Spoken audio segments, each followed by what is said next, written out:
Bruh, imagine being a multi-platinum artist with worldwide recognition. You spent years in the trenches selling everything from CDs to fence bricks just to make it out of your situation. But unfortunately, as you get bigger, you're unable to leave that life behind you because your ops are on an all-out war with no end in sight.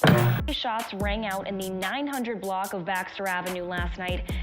Shooting after a concert was gang-related. Unfortunately, this is the very real life and situation ongoing in Louisville, Kentucky with a rising rap artist named EST Gee and his clique called the Shiners. Unfortunately for them, it's been a rough couple of months with several high-profile murders. And what was supposed to be a moment of redemption after finally getting allowed to perform in his hometown after years, you know, after the FBI investigations and a ban by the Louisville Police Department, EST Gee suffered an incredible loss after his manager was shot and killed outside of the Summer Jam concert in the city just several months ago. However, fast forward to several days ago, and it looks like his ops have spun again, this time claiming the life of another up-and-coming artist on his team. Tragedy is struck yet again when his artist EST LU MIKE was unfortunately gunned down as well just 2 days ago. This ongoing situation is insane, but it's the products of a years-long beef with a rival gang in Louisville that is no stranger to high-profile shootings and crash-out activity. Man, they even make whole songs detailing how they're gonna murk everyone, bruh. Today we gotta get into EST Gee Secret War in Louisville and the group called Hblocc that's hell-bent on his destruction right now. We're gonna get into this right now, man, but before we do, I'm gonna need you to do something for me, man. Like, comment, subscribe. We're on the road to 100K subs. Make sure you tap into that. Hit that link in the description at StaySafeWorld.com to go cop some merch, and make sure you hit that notification bell so whenever I post, y'all tune in right away. So let's get into this with chapter 1.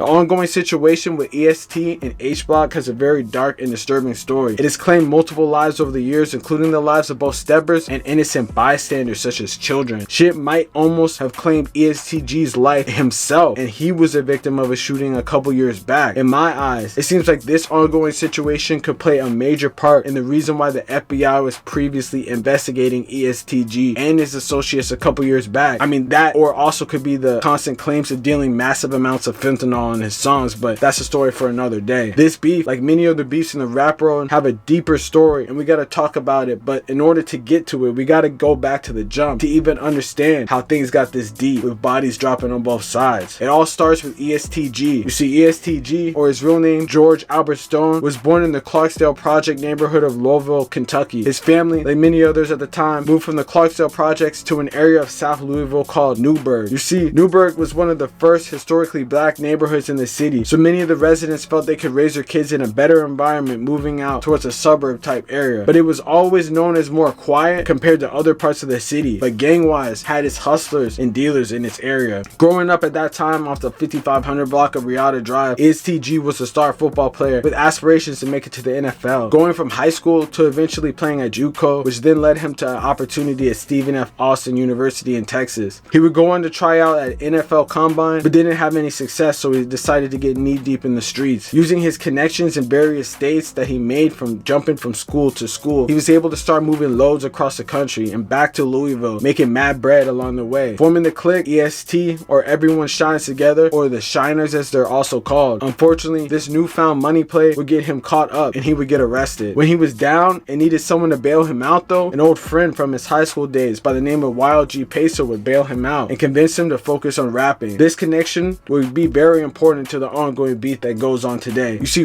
G Peso along with Hblocc Duke are associates from the homeless street area of the West End. At first, these groups were all cool with each other between Hblocc and EST. They both were making a name for themselves in the rap scene, spending long nights at the studio for the come up. It was one of these nights in the studio though that would cause a close-knit group of friends to become mortal enemies for years. On July 8th of 2019, the first victim of many would end up losing their life when a disagreement between the two groups turned into a full-out altercation. In the heat of the moment, Hblocc member Big O would unfortunately be gunned down, starting a demonic feud between two of the most active gangs in Louisville. Several months after this incident, his ops would try to spin in retaliation on EST Gee, and it almost worked. EST Gee was hosting a music video with Sada Baby when his ops pulled up and shot him over 5 times, 4 times in the stomach and once in his left eye. He unfortunately survived this attempt on his life and kept pushing his music, but it's safe to say that after this gruesome incident, he wasn't gonna just let anything slide, and the get back for him would cause a huge amount of controversy with a hit gone wrong that blew up on the news, which we'll get into in chapter 2, the murder of a respected Hblocc member and his daughter caught in the crossfire. On August 14, 2020, one of the most crash out incidents I've ever seen in my life would go down, and would just continue the all-out war that's going on in Louisville. Brandon Waddles, aka the real Lil B, would be at his family home with his 3-year-old daughter Trinity Waddles chilling while she was playing in her frozen playhouse. Unfortunately for them, all hell would break loose when a car would slowly creep up in the alley. Someone would get out and fire multiple shots into their house, killing them both. You see, Brandon Waddles had close ties to Hblocc and had been getting into a crazy and very federal IG Live feud with a crazed out shooter named Kevin Lawless. Once I catch you, boy. Yeah, and I said it on live. You said something, I've been drinking. Hey, you ain't on nothing, bro. Look at you, man. Now, Dino dance. On IG Live, that would later be played in court, Waddles would be seen taunting Lawless with a Draco, basically saying he can't wait till he sees him, and brings up Lawless's dead friend. It seems karma eventually got to him when him and his daughter were unfortunately slain. At the time, no one knew the ties that Kevin Lawless had to any other gangs in the city, but people soon became hip to the fact that he had close ties with EST Gee, when a company owned by EST Gee and one of his managers, Eric Mosley, would pay over $100,000 to bail out the accused killer Kevin Lawless. Really, it was apparently a collusion between Atlantic Records, because they had an A&R and EST Gee's company that footed the bill, with the A&R allegedly being the person who signed for it. This would get the FBI on EST Gee's radar, and his manager Eric Mosley, along with many other EST associates, would get arrested in a takedown in 2021. Cash and the FBI, the manager behind Louisville rapper EST Gee, gets busted by the feds.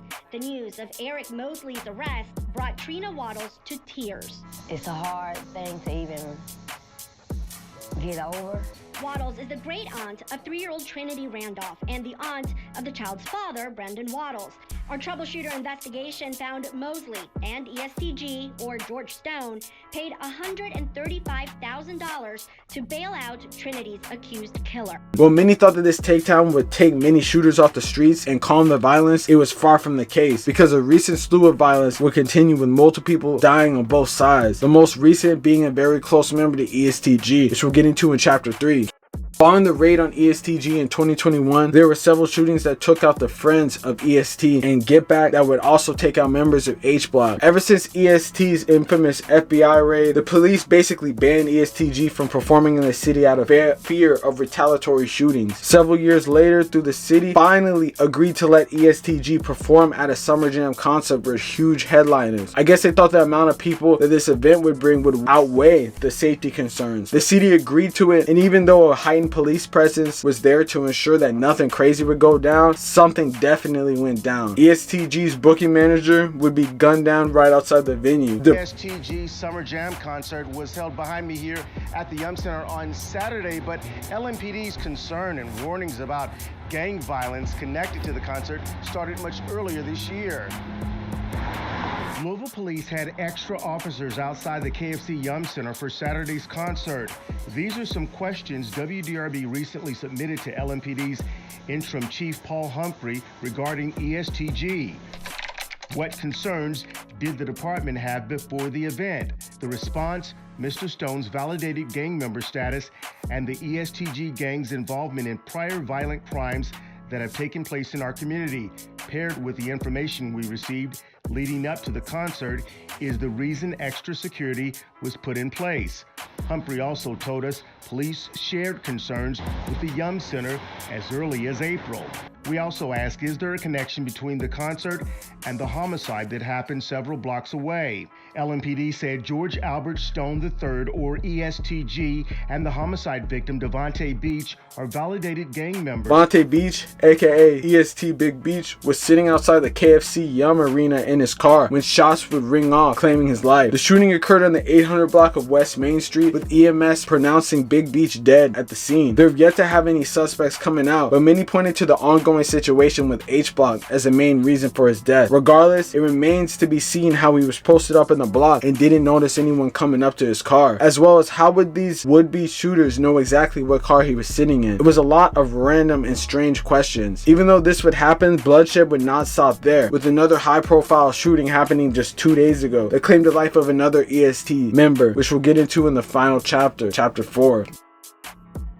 It's crazy that words from a song could be an ominous foreshadowing to your untimely death. When Hblocc Duke would rap that Lil Mike almost got whacked and ain't get back, ain't wanna beef with us, bro, he took that seriously, because honestly enough, EST LU Mike would be gunned down just 2 days ago. It was a violent night in the Highlands. 2 are dead and another is injured in an overnight shooting. It's our top story here on the Night Team. I'm Alex Dieterer. Police say shots rang out in the 900 block of Baxter Avenue last night. WHAS 11's Alexandra Goldberg and photojournalist Aspen Hester have the latest update. Violence late Saturday night in the Highlands, a shooting that left 2 dead and 1 injured. Here on the 900 block of Baxter Ave, questions still remain over the precise location of the violent incident.